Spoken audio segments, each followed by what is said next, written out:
Go live. Austin. Thank you for recording. So hello, everyone. Welcome to the Root and River webcast. We're so happy to have you. People are joining from Phoenix, from Austin, from Houston. Some know Sarah already. I see people Milwaukee. So see people joining who know Sarah, some who don't. So you're in for a treat either way. This is going to be a great discussion. So we're going to get started with just a little bit of housekeeping before we roll into the discussion. So first of all, a little bit about this webcast, so you're all familiar. We do these webcasts live for an important reason, because we want to get your questions answered by our guest or discussed by all three of us. So we stop at the halfway point to look through any questions and comments that have come up in chat. So if you have one, something that it could be a comment, like something that resonates for you, something you want to know more about, or even just a straight up question, drop them in the chat during those first 30 minutes in particular, and we will do our best to ask her those questions and have some discussion at the midway point. And then, yes, of course, we are recording this and we will send it out to you afterwards. Or if you're watching this later, hi, I hope you're enjoying the webcast. And if you're not familiar with Root and River, I'd love to say a word about us as well. So at Root and River, we believe brand is how other people experience your soul. And we have brand strategy and messaging that is really for purposeful leaders, and we call them defiers. They are people who are advancing humanity with their brand, big stuff. And that's who we interview on the webcast. Kind of a breaking news thing before we go on. We made a commitment earlier this week to entirely dedicate our work to people who are advancing humanity through their own work. As part of that, we're contributing 15 brand mapping sessions to help brands and leaders begin that work of organizing their brand around their beliefs. Anyone can enter to receive one of these complimentary 30-minute sessions with us. You do so by emailing humans@rootandriver.com and answering this question: how is your brand adding light to the world? We've gotten some pretty awesome responses so far. And if you are able to have one of these mapping sessions, we're going to walk you through 4 essential practices of building your brand in a deeply rooted way. And we're going to give you some specific suggestions on how you can continue that work. And if you want to learn more about any of that, please check out our LinkedIn or Instagram. There's a lot of info on social. And now, put that into our guest. This is so exciting. If you haven't met Sarah Elliott before, this is our dear friend, mentor, and inspiration, Sarah. And I'm going to give her a little bit of a drumroll intro here. Sarah's mission is to usher into the world a more conscious and evolved leadership model. And she's doing this. It's being made real every day. A little bit of background though. In 2014, after achieving her then dream of becoming a partner in her accounting firm, after 13 years of hard work and grit, she did something pretty amazing. She just walked away from it all. And she was 5 months pregnant at the time. So wow, that takes some serious bravery. So she's definitely lived the life of a defier. And after leaving that world, Sarah trained to become a coach and eventually founded Intend to Lead with her co-founder, Brian Cush. And through that work, they coach people within the accounting industry on what they call the dimension of possible. That's defined as an elevated place where fear is no longer the enemy and love reigns. Sarah is all about love. And Sarah and Brian, I think they're really changing the accounting industry from within through their coaching. It's amazing and remarkable. And no slouch here. She also founded the Elevate Alliance in 2015. The Alliance is a group of women entrepreneurs who want to activate and amplify feminine power. And that's when I first met Sarah, was before she launched Elevate. I'll never forget our first conversation. I think it was pre-Zoom. It was a phone call, I think. Yeah. It was an old-fashioned phone call. And Sarah expressed her vision for Elevate and what she was doing with Intend to Lead. And I just saw it all. I just visualized it all. And I knew we'd be great friends. So the Elevate Alliance is wise and vibrant community. It's a learning space that provides women, business owners, inspiration, practical know-how, and a like-minded community to accelerate their growth And full disclosure, I am honored to serve on the advisory board for Elevate. Sarah is also an author, a speaker, an instructor on coaching and leadership development. And she's been recognized as one of the most powerful women in accounting by various industry organizations. For the past 4 years, Sarah's been named one of the top 50 women in accounting. Y'all, please welcome Sarah. I wish I could hear all the applause that I know is coming through. Welcome, Sarah. Thank you, Emily. Thank you. And I'm going to give a shout out real quick because the dimension of possible that you mentioned in the intro, we came up with that at our root session with you two. I remember that root session transformed our business, our brand, and changed our lives. And so when I hear those words and I hear you saying them in that intro, and I get to be here with both of you today in this space, it's so precious to me. And I'm so glad to be here. So thank you both. You're welcome. Thank you. You're welcome. Our pleasure. So Sarah, I want to kick it off with a question about your mission. I mentioned earlier in the intro that your mission is to usher into the world a more conscious, evolved leadership model. So tell us a little bit about your progress toward that mission and how you're kind of facing current realities with that mission in mind. Well, it's a big mission, right? So let's say progress is always ongoing, right? Just like anything, I'm a big believer in this. Change, transformation, we do that through small, consistent steps, right? By keeping going one step at a time. And just like any real transformation, it starts inside, right? I think it's less about doing and more about being. So how do we show up in the world? How do we want to show up in the world? How do our actions and behaviors naturally flow from that? So often, I think how we're trained to live in this world, it's like, what are all the things you got to do? Let's set goals. Let's come up with specific plans. And, I do work, one of my businesses is in the accounting space. And, I was a CPA for 14 years. We love spreadsheets. It's like, we want to spreadsheet out all the things. How do we do this? How do we be more conscious, evolved leaders? Let's have the answers and the step-by-step. But the point is, we don't really know, okay? We don't really know. I think it's an uncovering. I think it's uncovering who we are as individuals. Each of us is so beautifully unique. So to just begin to understand ourselves more, right? I think so often we think leading is about what we do out here and how we lead others, but to really lead from a place of strength and true power, okay, not this dominating power over stuff, but an authentic power. It's really how we show up, right, for other people. And that's about who we are. So I think my work always starts with me, right? How am I working on myself? There's always things to work on. I'm always thinking about, how can I expand my own consciousness? How can I learn? How can I understand? I am so grateful to learn from the incredible people around me, right? I keep learning more and more every day. I'm constantly working through the fears, the self-doubt, right? There's a lot of, what are you thinking? Who are you, right? Who do you think you are to have these dreams and ideas, right? Who's going to listen? Who cares about what you have to say?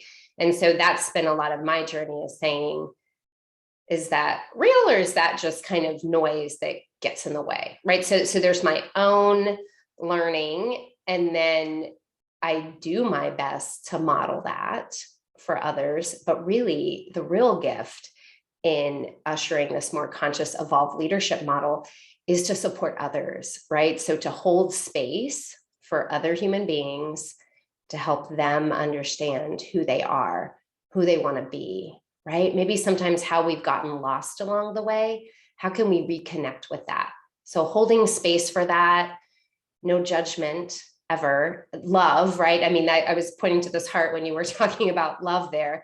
It's holding people from this place of belief and love, and knowing that there's always more possible, and not in this way of, you need to be better. How can you be better? How can we be better? But we already are. We already are within us. It's just, right, how can we kind of get rid of some of the muck and messiness that gets in the way, those things that we got lost and disconnected? How can we connect with what's real in us and bring that forth and bring that to the world in a way that makes the world better? So it's different, like how I like to teach leadership development. Sure, there were some concepts and ideas, I guess, but it's really more about mindset and heart set before a skill set. I don't think there is a way to be a better leader. It's different for everybody. Yeah. And you asked, Emily, in your question, what did you say? You said current realities, right? How do we deal with that? The world is a mess. It's a mess, right? And how do we navigate that as just ordinary human beings, right, living in the world? How can we be more conscious, evolved leaders? Yeah, I think you, Sarah, are the embodiment of a lot of things that both Emily and I believe in, from a leadership standpoint and just general character standpoint. I sort of accidentally found a quote about you. Now, he didn't know that he was quoting about you, but there's this philosopher, I think he was like a Unitarian minister in the early 1900s named L.P. Jacks. And I'm going to modify his quote for gender.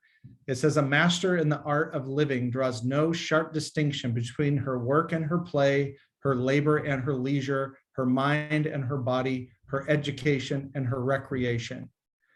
She simply pursues her vision of excellence through whatever she is doing and leaves others to determine whether she is working or playing. To herself, she always appears to be doing both." And that's you.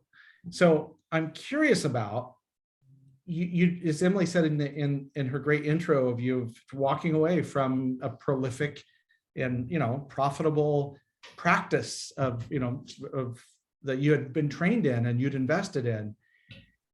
It seems like everybody has a calling. It does seem like that. But what was different about you that you listened to it? What was different about you that you didn't begin this merging, as this LP Jack says, of the art of living, to draw no distinction between work and play?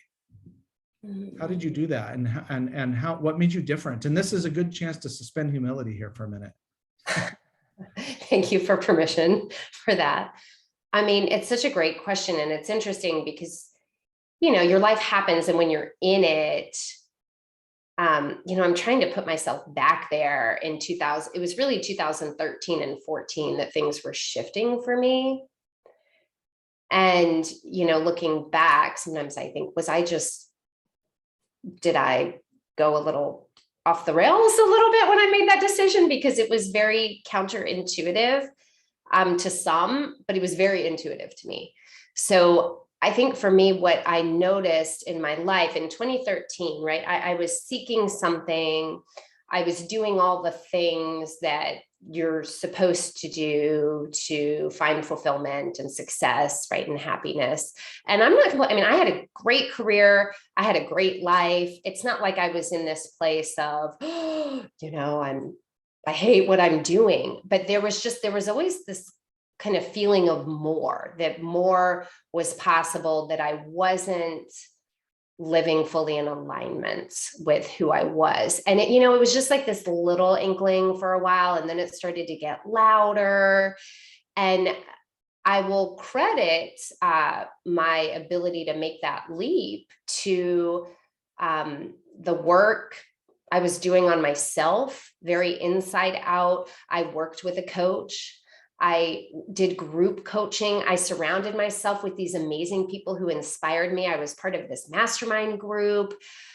We met every Friday. There were a lot of entrepreneurs in the group that were taking risks, right? Living in alignment with their values. And I was thinking, well, if they can do it, I can do it, right? So there was the support and the belief that other people had in me. But there was also me consciously creating that environment for myself, right? It didn't just happen. It's not like I accidentally ran into these people. And I was always focused on learning and growing. And I felt like I had this spiritual awakening in 2013. And the call, I guess, got so strong that it became actually easier to leave that first career than it would have been to stay. So I can't really explain it better than that, but it was just, I think it was being in tune with myself, connecting with myself, daily meditation. I think everything goes back to daily meditation for me. That practice changed my life, and I could really feel and see it clearly. I was going to ask you about how it's interesting, like that was a moment of clarity. I was going to ask about like the place of possibility and how you return to that moment, that feeling that you had of like seeing something and then knowing it's time to move toward it. And I know from knowing you, right, that you've been through a lot of ups and downs in that path and a lot of life changes. And sometimes that moment is elusive, it eludes us. So I was going to ask, like, how in your life, like that was a moment of clarity, but when you've had other moments of feeling like, oh my God, I've like, where am I, a little lost, what can you share with us about how you return to that possibility mindset? Yeah, that's such a great question, because it sounds so neat and clean when I laid out that story there, right? But the reality is I made that choice. And then there were lots of bumps. There are still bumps along the way, and how to remember that, how to go back to that place. And for me, I think it's going back home. And the home that I mean is in here. And to be able to go back to that place, to this place, you have to cultivate that when you don't need it. So for me, it's, and this is not a sexy answer, but it's the consistent practices. It's having the grounding always through my life, right? That grounding to where when you're up here and down here, you're always still here. You always have that home to go back to. And, for me, I mean, there are some really basic human things here. Okay. Again, no surprises, not sexy, but sleeping well, taking care of oneself. I mean, that is something, I get 8 to 9 hours of sleep a night, almost every night. Some people are like, how do you do that? You do all these things. You're a mom. Yeah, no, I make it happen. It wasn't always like that in the beginning when my kid was younger, but I would sleep as well as I could. Nutrition, eating, exercise every day. I'll go back to meditation every day. I have a morning meditation, prayer, gratitude practice, 30 minutes. Well, on the days that I don't have my son. On the days I have my son, I way shortcut that because that just does not fly at 5:30 in the morning with him. But that's what I think is important, is when we take care of ourselves always, we have these consistent practices and routines. When we're losing sight of ourselves, or things are getting really hard, right? And we're getting pulled away from home, we can take a breath. We can feel our feet on the ground, and we have that place to go right back to. And again, I know that sounds simple and it's not easy, but it really is that simple, right? That's who we really are. That's where possibility comes from. That's where we can find hope and a path forward. And even sometimes we don't know what the path forward is, but we can be in this place of unknown and confusion and say, this is okay where I am right now, right? I can trust that I'm where I need to be, and it will be made clear when I'm ready. Yeah. Yeah, that really was. Yeah, it's my observation, Sarah, that we have the lower self and the higher self. There's all kinds of different terms for that. I kind of like this vertical spectrum because it's kind of like David Hawkins's levels of consciousness, or Maslow's hierarchy of needs. Is that so much of our society is based around fulfilling lower self needs, but you need new systems. And so what you described is the systemic approach, which is cool because that is your left brain in service to your higher self, and that's pretty cool. Most people don't know how to do that. Their left brain dominates them and runs a bunch of systems for the lower self, and then they take vacations or binge watch or overconsume or whatever. I've done all those. So so I'm curious then, is this integration between life, the home inside of you, and then your work as a coach and leading Elevate and all that, is how do these systems that you've created, How do the people around you benefit from that? How does your business benefit from that? So one thing I think is presence, being able to be present for others in a way that, I talked earlier about holding space for another human, allowing all of the messiness, the struggle, whatever it is, without judgment. I can do that, right? And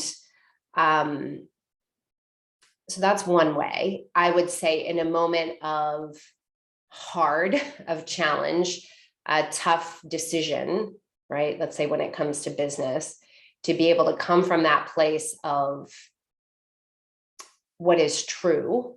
And again, I'm not saying that, all the answers magically drop down on me. I mean, oh my gosh, I wish, but to say, are we all doing the best that we can do right now? Okay, given what we know and what feels right, let's make the decision, right? So there's this ability, almost a little bit like slow-mo, right? When so often, like you were saying, when we're in that lower self, there's the spinning of the words, the talk, the fears, the going down the paths of all these things. And I'm not saying I don't do that, okay? Because I'm a human being, so I'm not some Buddha, right? I mean, I wish we're always on this journey, but to be able to recognize that, right? There's some separation between my true self and the words and the thoughts.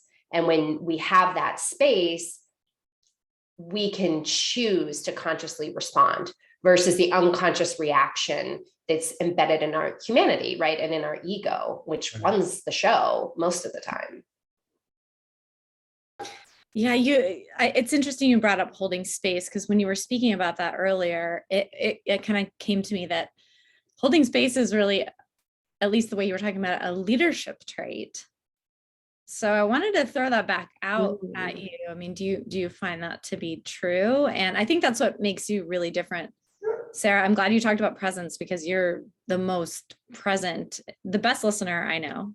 Sarah's the best listener I know.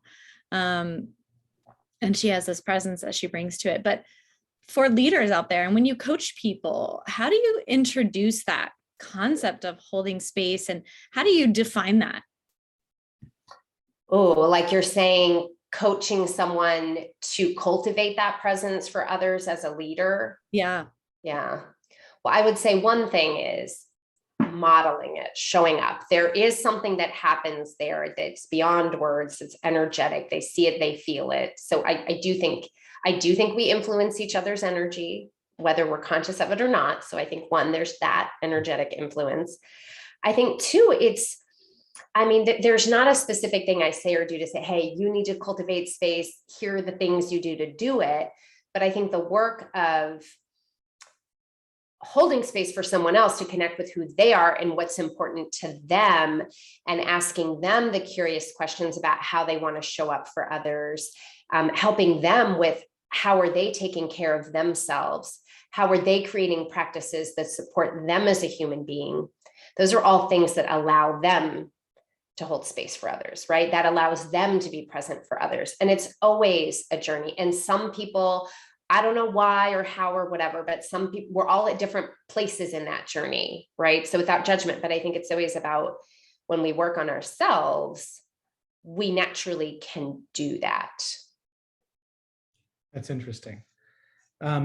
So you have it seems like, figured out how to harmonize the material with the mystical. Especially considering your background, your credential, your credential background in accounting. And we talked a little bit ago about how your left brain uses create systems, et cetera, et cetera. I'm curious about the process that you went through to integrate these two parts of you that can often, for many people, either be completely, it feels like completely absent. They're all woo and no do. Or they're all do and no woo at all. And you found this harmony, this very interesting harmony between those things.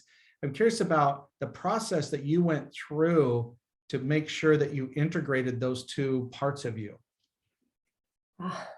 What a great question. It makes it sound like I really had a process. I'm not sure it was that intentional. I think I'm naturally a very analytical person. Okay. I mean, I practiced accounting for 14 years, really enjoy that, really like organizing things. Again, I like spreadsheets. So those things are just kind of naturally how I am, right? Everybody's different, right? We have different proclivities and just different souls, the way we come into the world.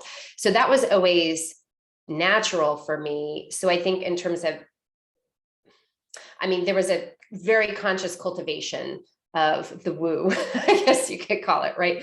But the practices, the meditation, the connection, I've always been a seeker in when it comes to spiritual, mystical, always so curious. I mean, even from when I was a child, I had this fascination with ghosts and hauntings and just, right. There was always this fascination of there's so much beyond us that we have no idea. Right. And it's so funny because then in the world of science, and I believe I'm a believer in science, but there's also we're just beginning to scratch the surface of what is. Right. We're always learning more about the mysteries of the world around us. So I've always had that fascination. So I don't know, for me, they go well together. Like when you have the structure. So I'm a big believer that structure provides freedom and flexibility. And I get it. Some people are like, oh, I hate structure, or I just need to be super spontaneous. I have lots of spontaneous moments too, but I feel like my brain likes this logical approach that then supports me right. In giving me that space to do all the things that I want to do, right? And to be woo and to stretch beyond in different ways. I'm going to ask another question while my dog Archie barks in the back. Hi, Archie. The gardeners, they come during the 1 hour a week. Anyway, I wanted to ask Sarah about the resistance, right? So I know that you have encountered resistance. I'm sure you encountered a lot of it in the corporate world, but even leaving the corporate world and really making big moves to rise up feminine wisdom and intelligence, as we've talked about, bring that to the world, deconstruct sort of old systems. So when you face resistance, how have you handled that? So I assume you mean resistance from other people or outside of myself, right? Versus my own internal resistance, because there's a whole lot of that too, P.S. I would ask it both ways. I mean, external and internal. Yeah, because there's both, right? So where do I start? Maybe I'll start with the outside first. So I am a people pleaser. For a long time, I'm still recovering. So one of my life challenges is using my voice, speaking up, speaking truth. And yes, sometimes people don't like that, right? I mean, you literally can't please everybody all the time. It's just impossible.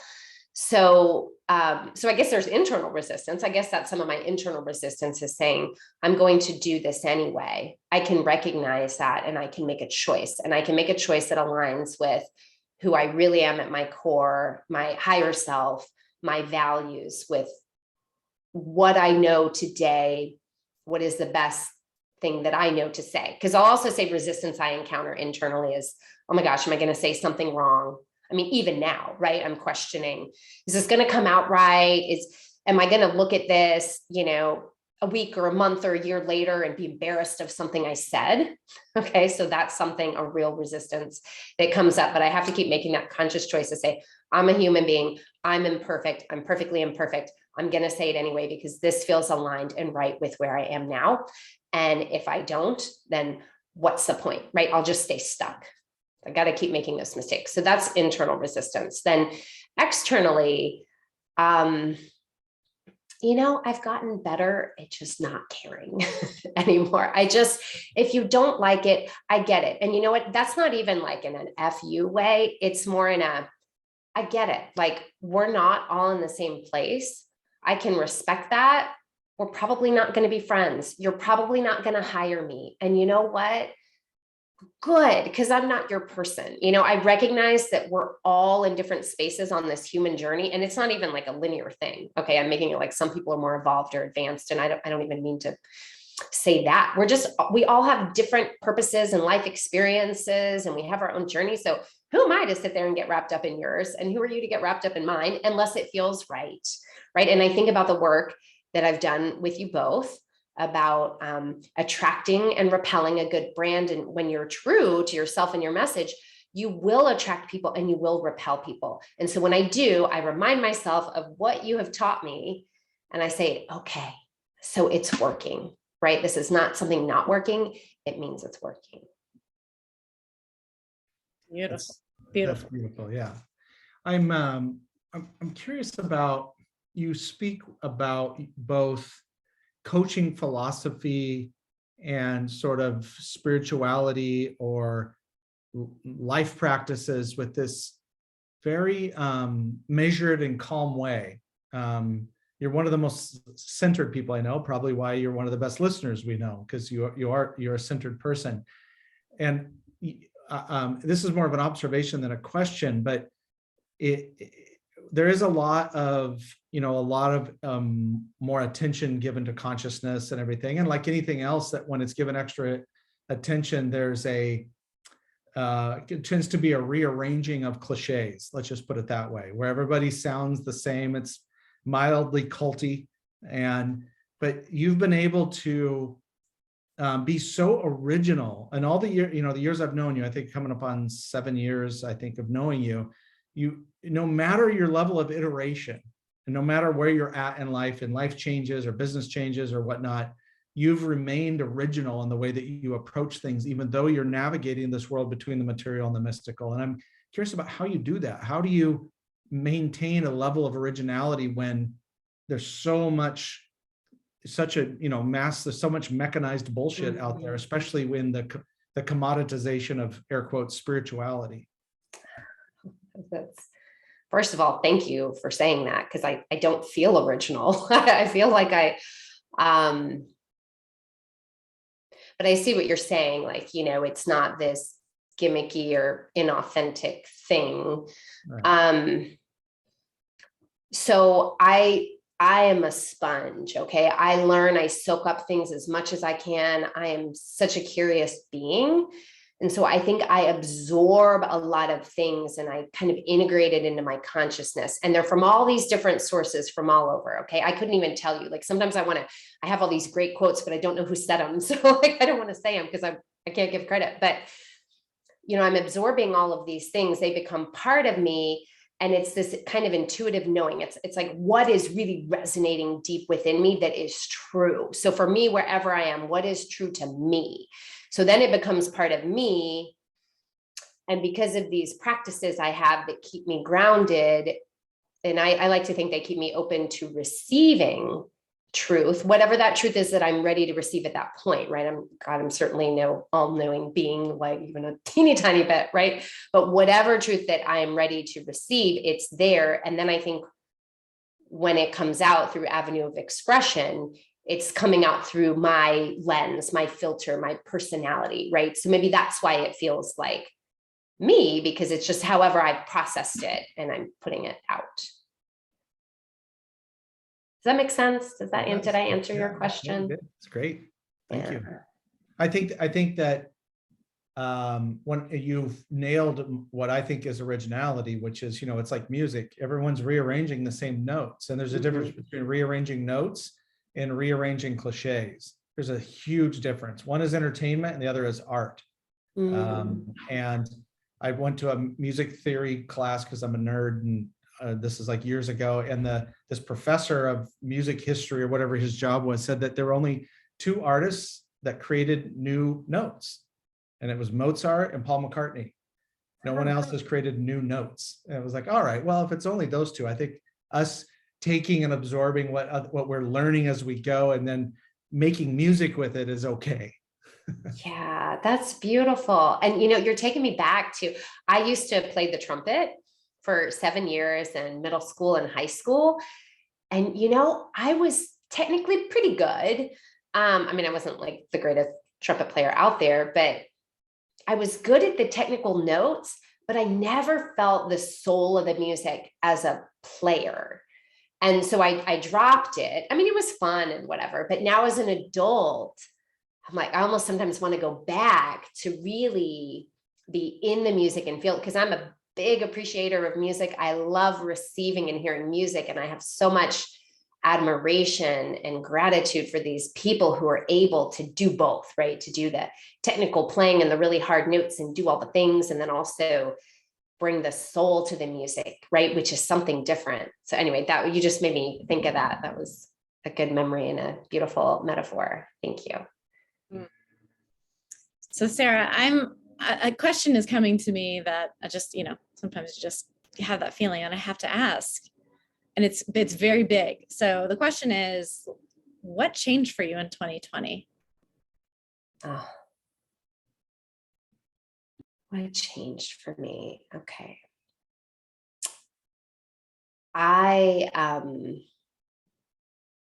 It's like my eyes were opened wider, bigger. So, I went through an awakening I talked about in 2013.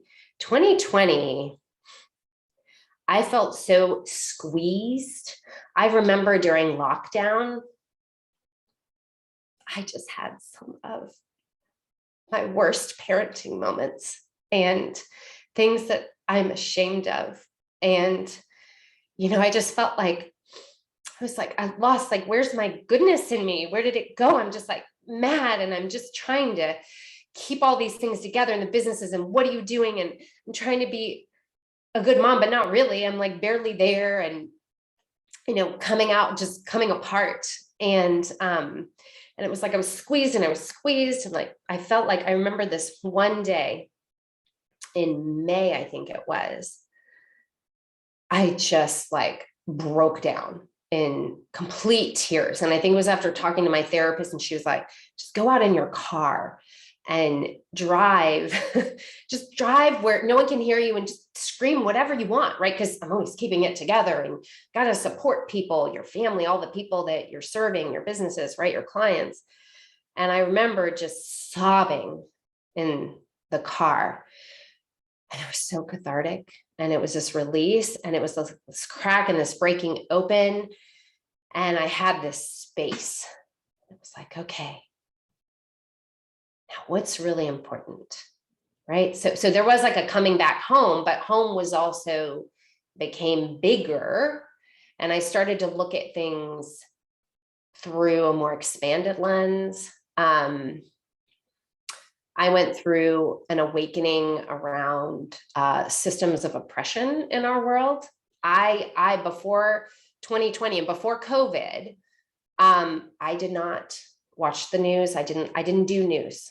Okay. And I am embarrassed to say that right now, but it's true. I didn't do news. And I thought, you know what? It's all negative. It brings me down. It's not going to impact me in my life. I'm just going to focus on what I can do, the good I can do in my little world around me. And then because of COVID, I started, not even listening and reading the news. I still don't watch the news.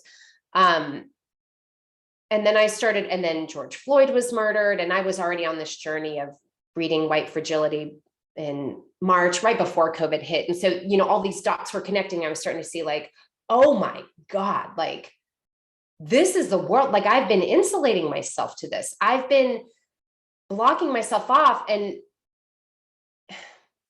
it's not serving the world better, right? My idea of, well, if I insulate myself and I focus on the world around me, great.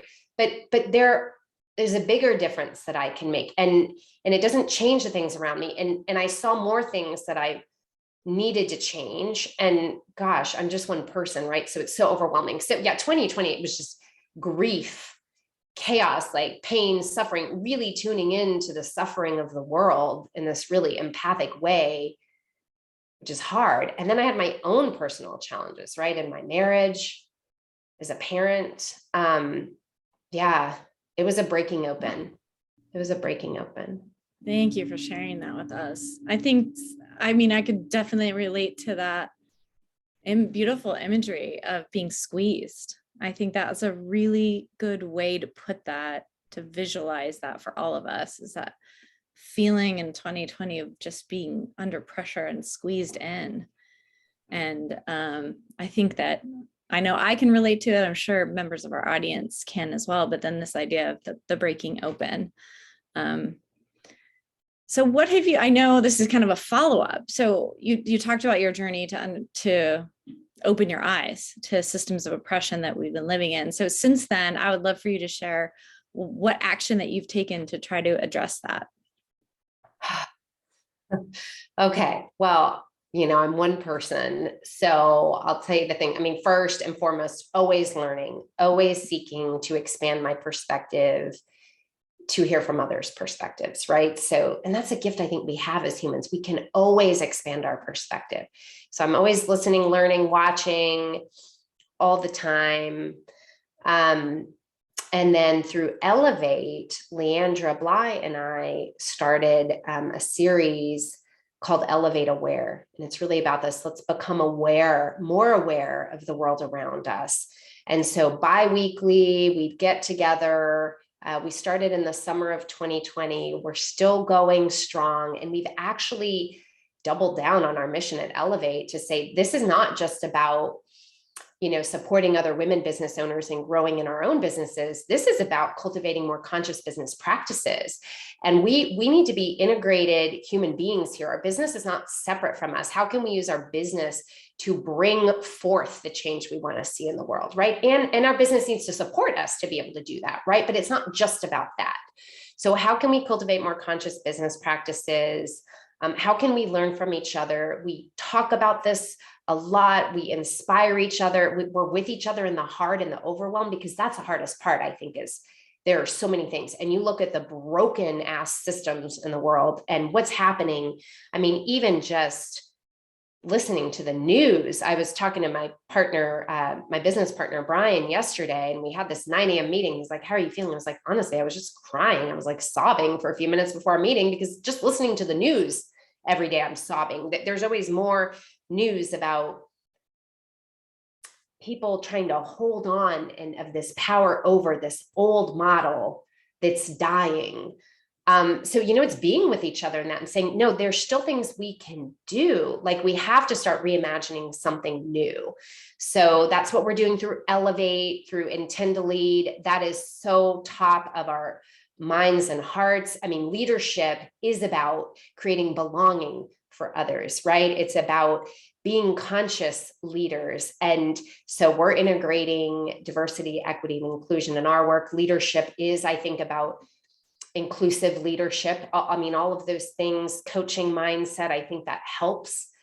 It's a great resource and vehicle for diversity, equity, and inclusion. So we're hosting forums for accounting firms to share what they're learning, share the good, the hard, right? To be together in their struggles. We teach around inclusive leadership. And I'll be honest, even the word inclusive, I pause around and I'm trying to think of a better word. And anyway, I'm not there yet. So here's where I'm in my evolution. But sometimes it's like, we want to include people in what? Like, we want to include them in these systems that don't work anyway.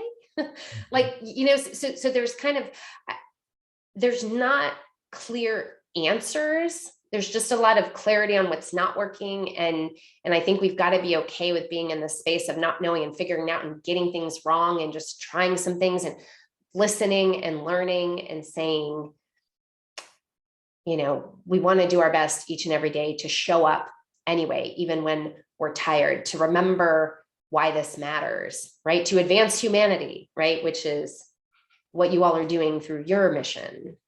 So, yeah.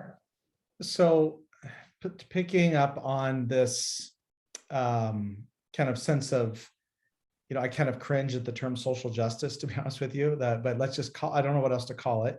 Same, yeah. It's big and it's important, but anyway, there's a unique thing, and this is almost a question for both of you, because there's a very unique commonality we have, is that you both have male business partners that you're not married to, which is pretty damn rare. And so both of you are highly motivated to bring more like conscious feminist feminism and leadership into the world of entrepreneurs and society in general. You're both, like warrior goddesses when it comes to that stuff. And I admire both of you very much for that. I'm curious, as you work with Brian and Emily, you work with me, and then we go out into the world, is what does allyship look like for you as you guys do this work? What can we do as men to support you in that process and to support you in the work that you're doing? What can we do? One is ask that question. So one step closer. I know, I'm like, Emily, do you want to go first? Oh no, you go first. She's gonna make me go first. One is keep working on yourself, keep expanding your own awareness, keep listening, keep asking. Okay. 2, just like anyone in a seat of privilege, and I will claim almost every seat of privilege that there is, I have it, except like the one that you have, Justin, that I don't, right? So, how are you using that? And I will say, and my business partner, Brian, he's an incredible man. He is a white man.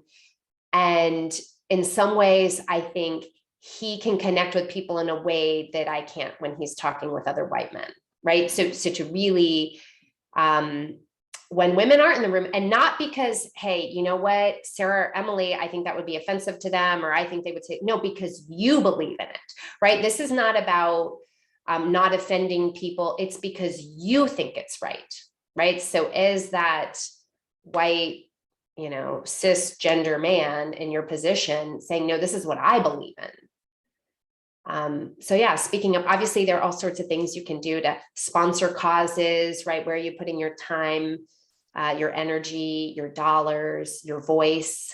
Yeah. And I mean, Justin, I think you're an amazing ally, an advocate, or whatever you want to call those words. Yeah. And I know you've always been that for Elevate. So we appreciate you. Yeah. And what would you add or correct to what I said? I second all of that. I think the number one thing is just keep learning yourself. It's not about, to me, it's like the work is inward first and continually, so keep putting yourself in the uncomfortable positions, because all of our tendency is to return to the comfortable. And I think it's even more so for the more privilege that you have, the things that you take for granted, again, raising my hand as well. So yeah, continuing to learn and be open to what you don't know.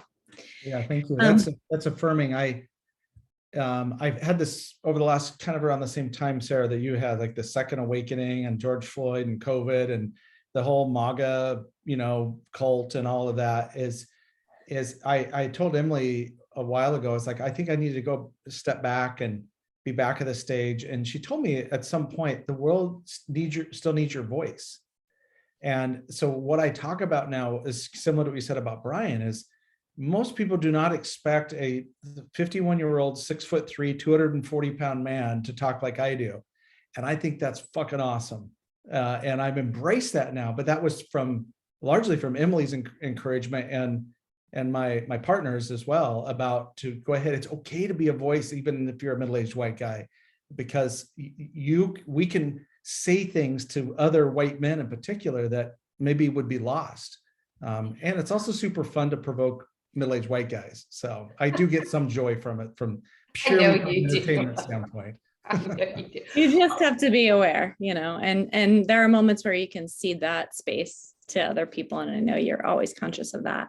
But we have a question that came in through the chat that I definitely don't want to miss. No, I totally want to answer it. Can I just say one more thing really quick? Absolutely. Because it was coming up for me. So Justin, right? I think, it's not just about more women in power. It's about feminine wisdom, feminine qualities and strengths. Totally, and that is not about male versus gender. female. Yes, exactly. So 100%. modeling vulnerability, modeling nurturing and care and compassion as a man, more of that, please. And that, I think my business partner does that really well too. So, okay. So we can go to and I think that my answer to my question is very similar, which is the best thing you can do to be an ally is to connect to your own heart. If you haven't connected to your own heart, you can still be a supporter. You can still do things that are supportive or inclusive. But when you connect to your own heart, everything changes. When you integrate the masculine and the feminine within yourself as a man, you become unstoppable in a lot of ways. And so anyway, sorry, go ahead, Em. Beautiful. Yeah, well, Charlie asked, he would love to hear more about Sarah's conscious and evolved leadership model, the model itself, and how she works with leaders and teams to bring it forth. It makes it sound like there's a specific model that I could write on a piece of paper, right? When I say that. So I would say at the heart of the model is leadership equals love. Okay, period. Love is accepting who we are at this moment and deeply believing in who we're becoming. Okay, and that sounds deep and esoteric, and it is, but it is love for oneself and acceptance for where we are, acceptance for where others are. And when we think about what a gift that is in this world full of judgment, right? How would the world be different if we just like allowed each other to be in all the messiness? And then at the same time, believing in who we are becoming, right? Ourselves, and then the people around us, that there is more, right? There's a calling forth that we can do as leaders to bring that forth. Now, okay, so how do I teach this? Okay, I don't just teach it like I just said. So one is in coaching, it is connecting with oneself, understanding who am I, what's important to me, all of these things, right? There's very deep work in one-to-one coaching. In a group setting, what we teach is listening. We teach the skills of listening. Okay, so deep listening, active listening, we teach around that. We always teach mindset before skill set. So we talk a lot about the coaching mindset, about that involves belief in other human beings, being okay with struggle, having a deep, genuine curiosity. We talk about how can we cultivate that. And then we talk about the skills. We talk about how can we go to questions instead of answers. How can we be curious of the people around us and lead people from that place? Because it instills confidence and resourcefulness in other people, right? So often people think, oh, people come to me because I'm the leader and I've got to have the answer and I've got to solve the problem. And we're not empowering people, right? All we're doing is creating this dependency where they're going to keep coming on us to have all the answers. That is not true leadership. I think conscious evolved leadership, we've got to be collaborative. We've got to be humble leaders. We have got to ask more than we tell. We've got to involve people. We've got to take these beautiful gifts that everybody has, these different gifts, and say, how can I tune into those and create this space for us to come together and learn from one another and reimagine new ideas and solutions and innovate things versus just doing the same thing we've always done. So, I mean, that's a really big question. And I know I've barely scratched the surface with that. There's a lot to it. It's an inside out journey. Yeah. Sure. I have three things jump out at me from that answer: love, collaboration, and curiosity. I think those are when you build out that model. those are, I should have some pretty picture with it too, but I'll also say it's that being before doing, and that's why, I mean, it's the whole theme of this conversation, right? I feel like it's where we started. You've got to think about who you want to be first. And then that's different for Emily and Justin and me and you, everyone out there. It's different for each of us. So who do we want to be? How do we want to show up? Let's start from that place. So there's a uniqueness inherent in it, right? That's why I said there's not actually, a model. I could probably write like a one-pager with the big ideas, but it's a lifelong journey, isn't it? To discover these things. Absolutely. Absolutely. I think that goes to a question that I have, and we do have a few minutes left. So if you do have a question before we wrap up, drop it in there and we'll get it in front of Sarah. But this is another kind of general question, but in your opinion, I know you're not one to give advice, you're one to listen and reflect back. And it's brilliant the way you guide a conversation. But if you were to offer some strong guidance on how we should treat each other in business, what would you say to that? Yeah, I do have strong feelings about that. So I feel good giving some guidance here. Mm-hmm. Treat each other as human beings. There's no difference in business and life, right? So I think love, kindness, respect, dignity, right? Business, in my mind, good business is human beings helping other human beings, right? A good business lifts everybody up, right? It creates something that wasn't there before. It uplifts everyone that it touches. Sadly, that is not how most traditional business models work.